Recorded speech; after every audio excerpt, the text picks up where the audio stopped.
இன்னைக்கான top 5 news தான் பார்க்க போறோம். கோவையில பாலியல் வன்கொடுமை செஞ்சு அந்த கொலை செய்யப்பட்ட அந்த சிறுமியோட ஃபேமிலிக்கு விஜய் சார் போன் கால் மூலமா பேசி அவங்களுக்கான ஆறுதலை சொல்லியிருக்காரு. அது மட்டும் இல்லாம 7 லட்சம் ரூபாய் நிவாரண நிதி கொடுத்திருக்காங்க. குற்றவாளிக்கு கடுமையான தண்டனை வாங்கி தருவேன்னு சொல்லி அவர் ப்ராமிஸ் பண்ணியிருக்காரு. எல்லாரும் வைக்கிற ரெக்வஸ்ட் அதுதான், எவ்வளவு சீக்கிரம் முடியுமோ அவ்வளவு சீக்கிரம் அவருக்கு ரொம்ப கொடுமையான தண்டனை வாங்கி தரணும். நீங்க அந்த தண்டனையை பார்த்து இனியும் இப்படி ஒரு செயல் இங்க நடக்கக்கூடாது. அண்ட் செகண்ட், பெட்ரோல் டீசல் விலை இன்னும் உயர போகுது. ஏன்னா ஈரான் அமெரிக்கா வார் அது ஒரு முடிவுக்கு வருமானே தெரியல.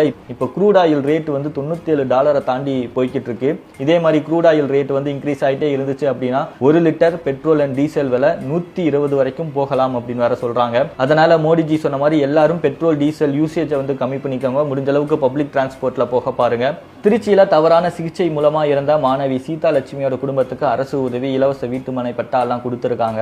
அதெல்லாம் ஒரு பக்கம் இருக்க, இன்னொரு பக்கம் அது உண்மையாவே தவறான சிகிச்சை மூலமா தான் அவங்க இறந்தாங்களா அப்படின்னு சொல்லி விசாரணை போய்கிட்டு இருக்கு. கூடிய சீக்கிரம் அந்த விசாரணையை வேகப்படுத்தி அந்த பொண்ணுக்கும் அந்த பெண்ணோட குடும்பத்துக்கும் ஒரு நல்ல தீர்வு, ஒரு நல்ல தீர்ப்பை நீங்க தரணும். அதுக்கப்புறம் கரண்ட் பிரச்சனை, நிறைய இடங்கள்ல இப்போ அதிகமா கரண்ட் கட் ஆகுது. குறிப்பா சென்னையில நிறைய இடங்கள்ல இரவு நேரங்கள்ல கரண்ட் கட் ஆகுது. இதை சரி பண்றதுக்காக 7 ரேபிட் இன்ஜினியர்ஸ் டீம் அமைச்சிருக்காங்க.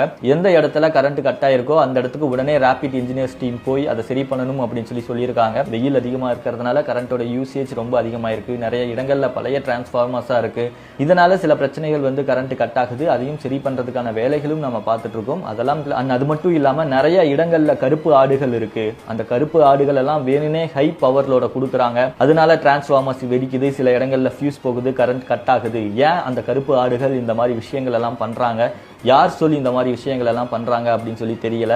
அவங்க எல்லாம் யாரு அப்படின்னு சொல்லி கண்டுபிடிச்சு கூடிய சீக்கிரம் கடுமையான நடவடிக்கை அவங்க மீது எடுக்கப்படும் அப்படின்னு சொல்லியிருக்காங்க. தொடர்ந்து இன்னும் பெண்களுக்கு எதிரான சம்பவங்கள், கொலை சம்பவங்கள் எல்லாம் நடந்துட்டே இருக்கிறதுனால சட்ட ஒழுங்கை இன்னும் தீவிரப்படுத்த சொல்லியிருக்காங்க. இதுவரைக்கும் 3000 பேருக்கு மேல விசாரணை பண்ணியிருக்காங்க. 1200 ரவுடிகளையும் கைது பண்ணியிருக்காங்க.